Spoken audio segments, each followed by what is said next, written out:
All right, so I've been on vacation for a week. I'm a car wash owner, just a small little car wash in a farm town. But let's see what the car wash looks like after nobody's been here for a week. You call it passive income, I call it not passive income. So let's check it out. So first thing we're gonna do is open the office. The good news is I don't see any water pouring out of here, so that means like no tragic floods. So let's check back here because this is where most of the happening is. Most car washes have like a nice little office like this that they do like the accounting and stuff in, and then they have the big ugly utility room. That's where we're gonna check and see if anything melted down while we were gone. Looks like we got a small leak maybe in here. We have these giant containers where we put the soap in. That all looks full, so that's good. We're low on that soap, so we'll have to order some more of that. I did have some backup, but we need to get some more of that. Good, we'll check the salt. Salt looks okay. We're gonna run a test wash, and we'll run one of my trucks through because it's filthy anyway, and we'll see how everything looks, see if anything leaks, any noises, any air leaks. But as of now, aside from some soap being low and maybe a small leak, which might just be condensation, I think we should be okay in here. Let's move to the back shed. All right, so we're gonna check in the shed. This is where we have some of the pump room for the automatic car wash. It is heated. Same thing as the last room. We're gonna check for soap, check for air leaks, check for water leaks. So this is our big expensive 30-gallon container of the soap for the automatic car wash. And we're just about to the bottom there. I don't actually let stuff run out, but it gets really close. So I have a second one on deck, and I'll throw that on later this afternoon. This is our giant air compressor. This giant air compressor is what gives you the foaming action on everything. I'm gonna check this out and see if there's any air. We like to drain on the air in our air tanks every couple of days, and I haven't done that for a little while.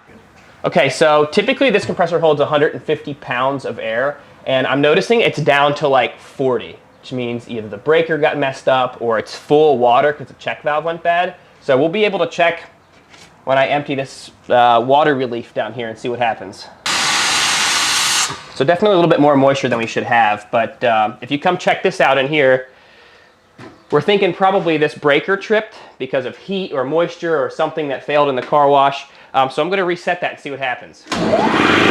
So there are ways to check and see if a car wash is working without actually driving a vehicle through. There's ways that I can set it up through the settings, but the truck was dirty, so I might as well just run it through. Here we go.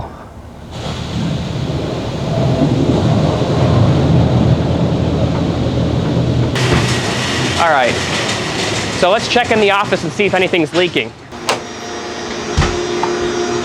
So we definitely have like a leak going on here. This pressure valve and solenoid is buzzing, which means it's not allowing the proper amount of airflow to go through. And so we're gonna have to get that sorted out. So that's not supposed to happen.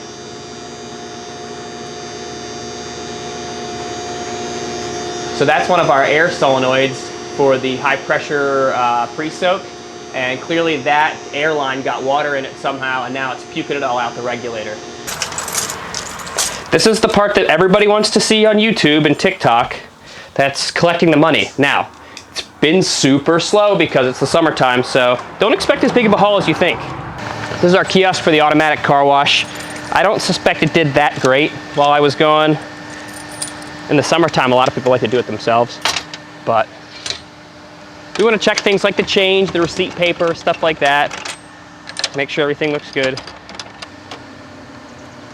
Yeah, so we're low on change, so we'll have to throw some in there. Our receipt's out, so throw some receipt paper in there. After years of doing this, I still suck at it. Yeah,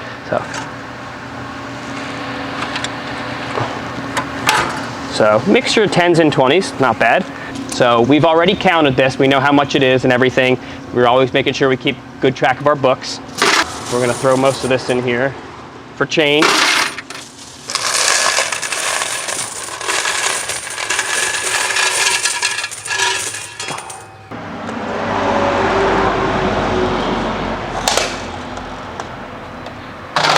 For all you guys that want to hop on that new vending machine, like passive income hack, these things hardly pay for themselves when it comes to like the cost of electricity and everything. I maybe sell like 100 car trees a year, which is like $125. It's not worth it. I mean, if you're in a small rural area, don't mess around with the vending machine thing. It's not worth it.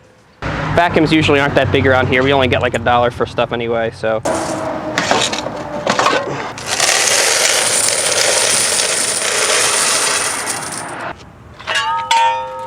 Nice.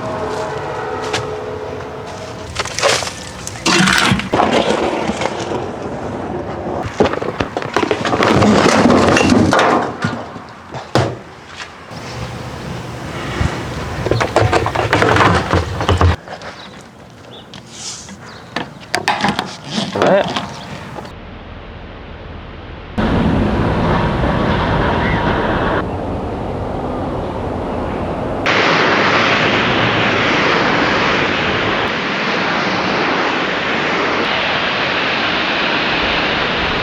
Odds are if you're watching this video, you probably don't have millions of dollars to invest in one of those fancy tunnel washes like Mr. Express or something like that, and you maybe just want to get into investing on like a small car wash. This was a relatively small undertaking for me. However, there's a lot that comes with it. Don't think you can just set it and forget it, go on vacation, be on a cruise, go to the Bahamas. You have to pretty much be here and babysit the car wash as often as possible. Hopefully this is proof and shows you that there's really no such thing as passive income in the car wash industry. Thanks for watching.